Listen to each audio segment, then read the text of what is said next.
Fala galera do Med em Desenhos, vamos dar continuidade hoje ao nosso estudo de Química. Hoje nós vamos falar sobre tabela periódica.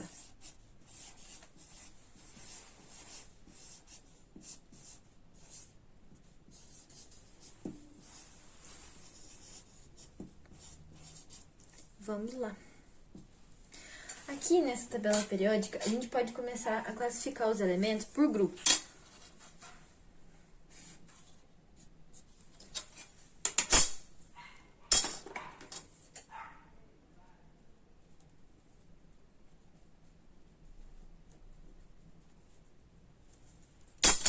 Aqui nos grupos, então, a gente tem metais, que a gente tem a prata, o cobre, o alumínio, o ouro, entre outros, tá?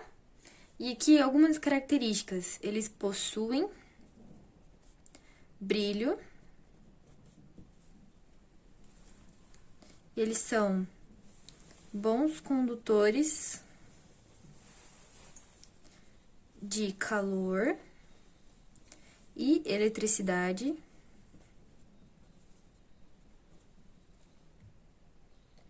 e eles são, na sua maioria, sólidos na CNTP, que são as condições normais de temperatura e pressão, ou seja, 1 atm e 25 graus Celsius.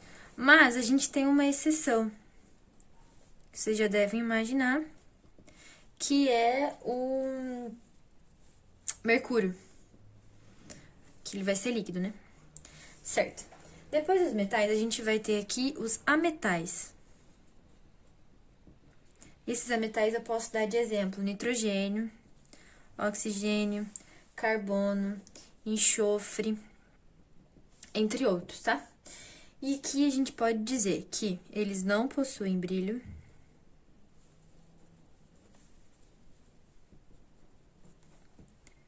são maus condutores de calor e eletricidade, e são, na sua maioria, na verdade a gente pode dividir bem aqui. A gente pode dividir em sólidos, líquido e gasoso.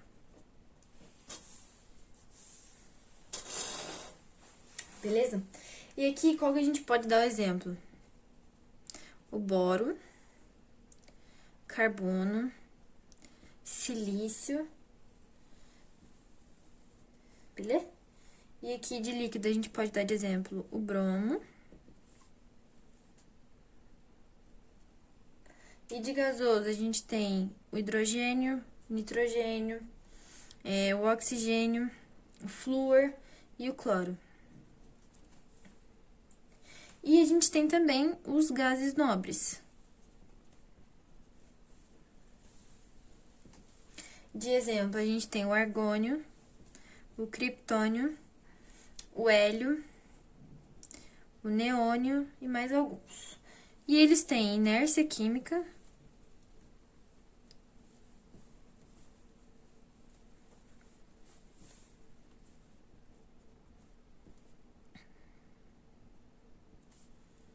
e o estado gasoso, óbvio.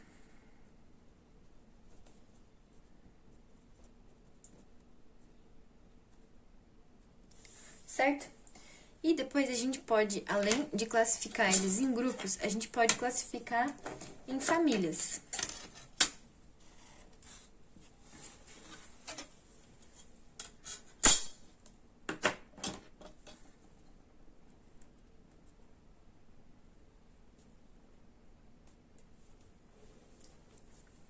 E aqui nas famílias a gente tem 1A, 2A, 6A, 7A, 8A.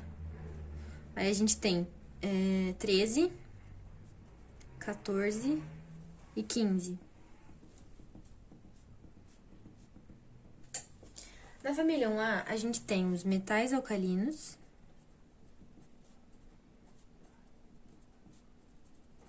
Na 2A, a gente vai ter os metais. alcalino, terrosos. Na 6A, a gente tem os calcogênios. Na 7A, halogênios. Na 8A, gases nobres. Na 13, a gente tem a família do boro.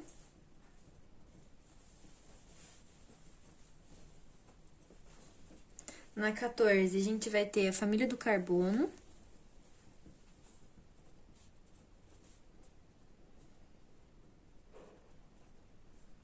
E na 15, a gente tem a família do nitrogênio.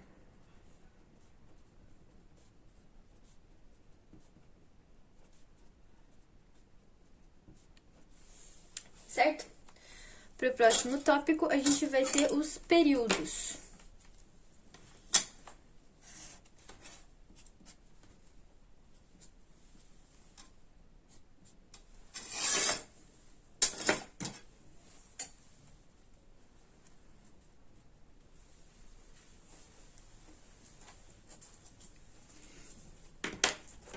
E aqui, esses períodos, eles vão significar pra gente o número de camadas, que foi o que a gente conversou na aula passada.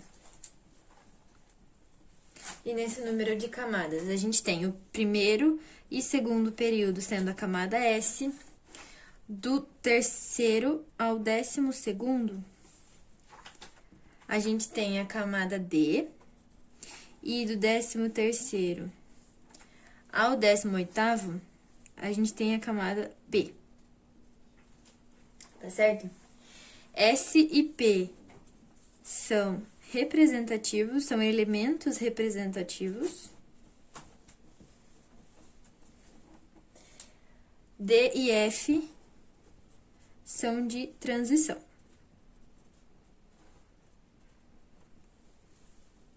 Sendo esse D a transição externa.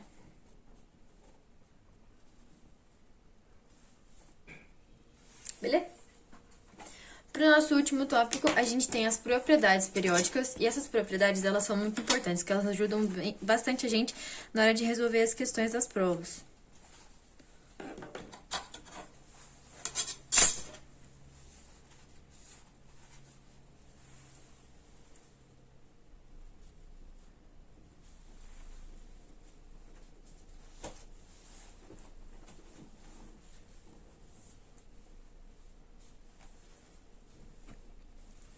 Então, vamos lá.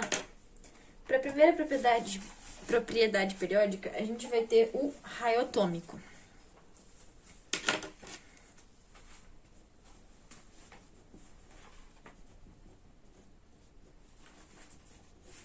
E nesse raio atômico, a gente vai poder identificar essas propriedades de acordo com a tabela. Então, eu vou desenhar aqui para vocês duas setas.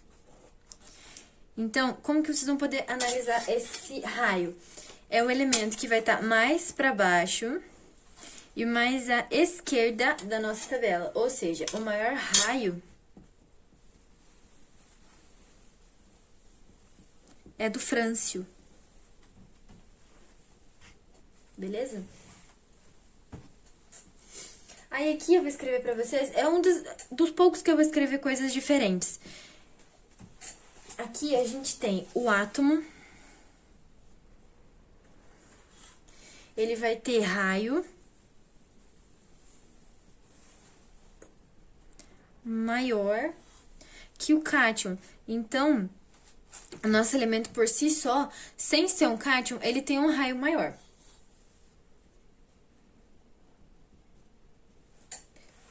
E no caso do ânion,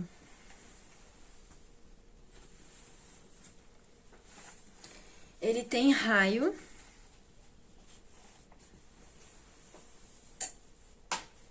maior que o átomo.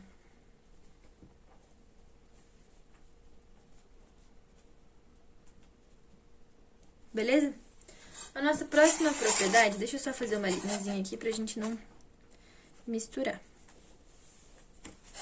A nossa próxima propriedade, então, é a energia de ionização. Isso aqui é muito importante quando a gente for falar de ácidos, tá? A ionização de um ácido em estado aquoso, beleza? Isso aqui é muito importante.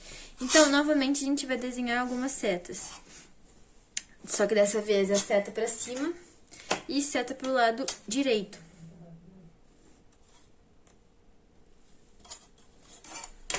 Então, aqui a gente tem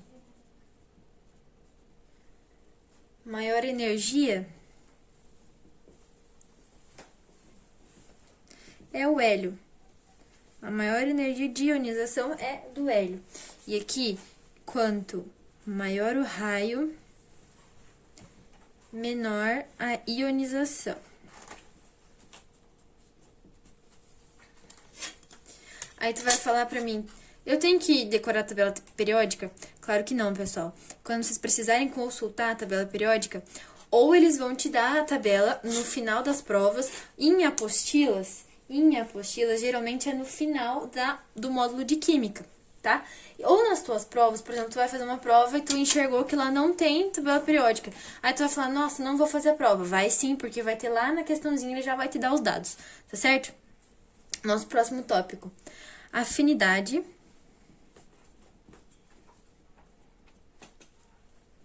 eletrônica.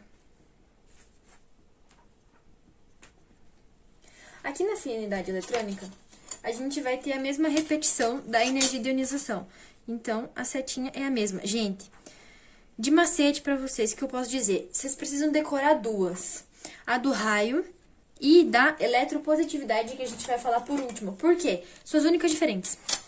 O resto é tudo igual. Então, aqui, a maior afinidade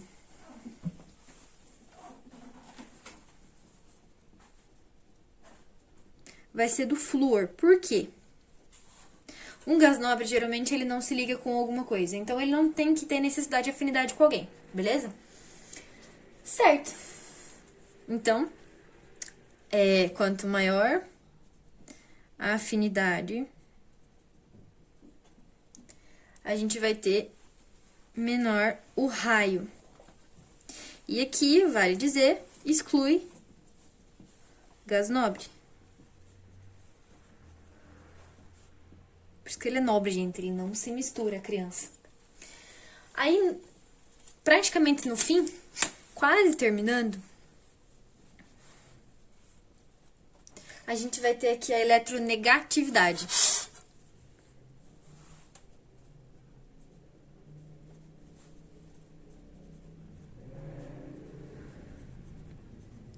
Na eletronegatividade, a gente tem a mesma coisa. É igual, gente, é igual.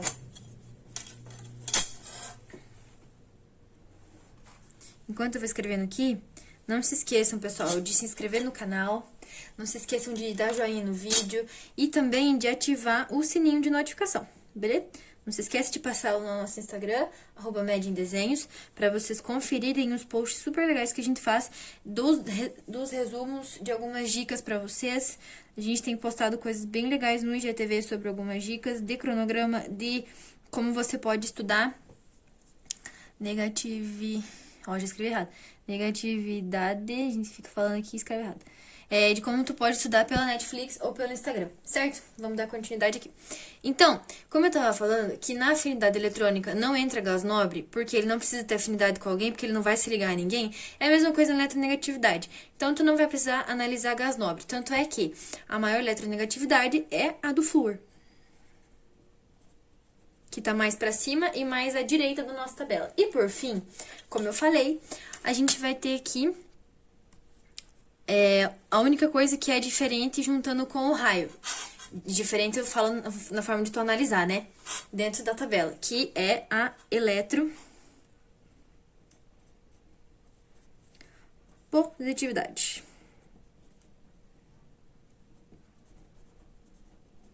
Certo? Então, aqui, a gente vai ter mais pra baixo e mais à direita. Também tu vai excluir gás nobre, tá? Nesses últimos três, tu pode excluir o gás nobre, que ele não faz diferença nenhuma aqui, porque ele não vai se ligar a ninguém, certo? Então, de quem que é a maior eletropositividade? Nesse caso, é do frâncio. Certo? Pessoas, pra terminar, quero mostrar aqui pra vocês. Não sei se vocês já tiveram acesso a alguma tabelinha. Vocês podem, inclusive, imprimir uma tabela periódica na internet. É super simples de achar. Deixa eu colocar mais pra cima pra vocês verem. Aqui. Então, é que nem eu falei pra vocês, pessoal. Aqui a gente vai ter os períodos, aqui a gente vai ter as famílias. Então, por exemplo, a gente tem aqui, tu pode seguir, inclusive, a legenda, tá vendo aqui, ó? O hidrogênio, gente, ele não faz família com ninguém. Aí aqui a gente vai ter a família dos metais, aqui a gente vai ter dos ametais. Vocês podem perceber aqui em cima, ó, os grupos. Lembra que eu falei? 15, 16 e 17. 15, nitrogênio. 16 do oxigênio. Eu falei do 13, que é do boro, e falei do 14, que é do carbono. Então, a gente vai ter aqui 1A, 2A, aí a gente segue até aqui, e a 18, ou 8A, que é dos gases nobres, que a gente tem todos esses aqui. Aí aqui a gente tem a série dos elementos de transição, aqui a gente também tem, só que esses aqui são de transição externa, certo? Gente, vou deixar aqui como última visão pra vocês o nosso resuminho de hoje. A caneta quis voar. O nosso resuminho de hoje. Espero que vocês tenham gostado. Qualquer dúvida, deixem lá no nosso... deixem aqui nos comentários as perguntinhas de vocês. Não se esqueçam de nos seguir no Instagram e de curtir o vídeo aqui, beleza? Valeu, gente. Até o próximo.